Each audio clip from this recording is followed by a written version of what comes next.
नमस्कार सभी माता बहनों और बेटियों को, स्टूडेंट को, सभी को अंतर्राष्ट्रीय महिला दिवस की हार्दिक शुभकामनाएं। कहते हैं कि संघर्ष जितना बड़ा होगा और जीत उतनी शानदार होगी। और इससे अभी जो प्रेजेंट टाइम है महिलाओं के लिए बहुत ही अच्छी बात है कि आप सभी को हर क्षेत्र के अंदर आपको लाया जा रहा है। और हमारी इस देशवासियों प्रदेशवासियों से जितने भी समाज बंधु हैं उन सभी से निवेदन है कि यदि पुरुष वर्ग यदि हमेशा काम करता है तो वो थोड़ा आगे तक जा सकता है, लेकिन यदि महिला साथ में हो तो वो बहुत आगे जा सकता है।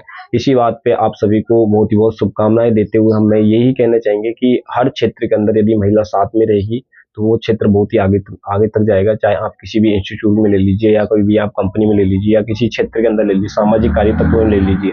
जैसे मैं कहूँ कि हर क्षेत्र के अंदर कोई भी सामाजिक कार्यक्रम किया जाता है तो उसके अंदर यदि महिला नहीं है तो वो कार्यक्रम असफल माना जाता है। हर क्षेत्र में महिला को आगे लिया जाता है। तो आप सभी से निवेदन है।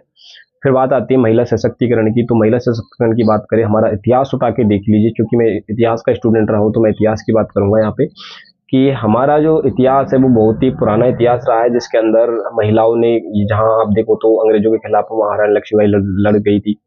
और रायन्ना देखी जाए, कर्नाटक में केरल में रायन्ना चेन्नम्मा देखी जाए, तो उन्होंने भी अपने देश के प्रति अपनी भावनाओं को जागरूक करते हुए अपने देश के प्रति दूसरे देशों के साथ में, जो दूसरे देशों के हमारे यहाँ पर आक्रमण करने आए थे, उनके साथ में उन्होंने अपना देश के लिए बहुत ही सारे युद्ध लड़े थे। और यदि हम प्रेजेंट टाइम की बात करें तो धीरे धीरे यदि हम सामाजिक वातावरण की तरफ आते हैं तो हम देखते हैं कि हमारे पर्यावरण के लिए भी बहुत ही ज़्यादा, राजस्थान की महिला है जो आपको बिश्नोई समाज के अंदर, जिन्होंने अपने देश के लिए, अपने प्रदेश के लिए पर्यावरण को बचाने के लिए उन्होंने अपनी जान दे दी थी। और 363 लोगों के साथ में वो अपनी जोधपुर की रहने वाली एक महिला जिसकी घटना थी, और उसमें अमृता बिश्नोई जिनका नाम है, और उन्होंने भी अपने पर्यावरण के लिए, तो मैं कह सकता हूँ महिलाओं ने हर क्षेत्र के अंदर इतना अपना योगदान दिया है।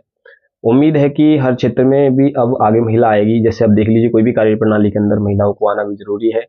और महिलाओं से भी उम्मीद है कि आपको भी ये पढ़ना होगा, क्योंकि आप यदि पढ़ रहे हो और आप किसी एक क्षेत्र में विद्यालय में पढ़ने के लिए जा रहे हो और फिर आप उस क्षेत्र में पढ़ नहीं रहे हो, तो ये मान के चलिए कि आप अपना भविष्य खराब नहीं कर रहे हो। आप आपके अपने आसपास की जो समाज है, जितनी भी समाज के अंदर जो लड़कियां रह रही है, उन सभी का भी आप भविष्य आपके ऊपर ही है। यदि आप पढ़ के आगे बढ़ जाते हो तो समाज की कहीं ना कहीं किसी दूसरी लड़की को या समाज के किसी क्षेत्र में एक प्रेरणा मिलेगी कि हाँ भाई, ये जो लड़की है ये, हाँ, उस पढ़ने की वजह से ये इस क्षेत्र में आगे बढ़ी है, तो कहीं ना कहीं दूसरी जो लड़कियां हैं उनको भी विद्यालय में पढ़ने के लिए भेजा जाएगा। लेकिन यदि आपने ही ये पढ़ाई के साथ में मजाक किया तो ये मान के चलिए कि आप अपना भविष्य नहीं खराब करते हुए अपने आसपास के जितने भी महिला वर्ग है, जितने भी विद्यार्थी स्टूडेंट्स है, उनका सभी का भविष्य खराब करने जा रहे हो। तो इसलिए आप अपने ऊपर नहीं ले, आप ये भी सोचे कि यदि मैं पढ़ी नहीं तो आगे बढ़ेगी। अब देखो, वैसे देखा जाए तो महिला जो है वो एक, उनके पास में सारा पुरुष वर्ग से ज्यादा काम होता है। हालांकि कहा जाता है कि महिलाओं के अंदर IQ लेवल ज्यादा भी होता है।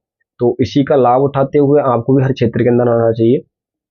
और आज मैं महिला सशक्तिकरण के बारे में कुछ बिंदुओं पर लाइव होकर बात करने वाला हूं, तो आप सभी उस लाइव को जरूर देखें। धन्यवाद।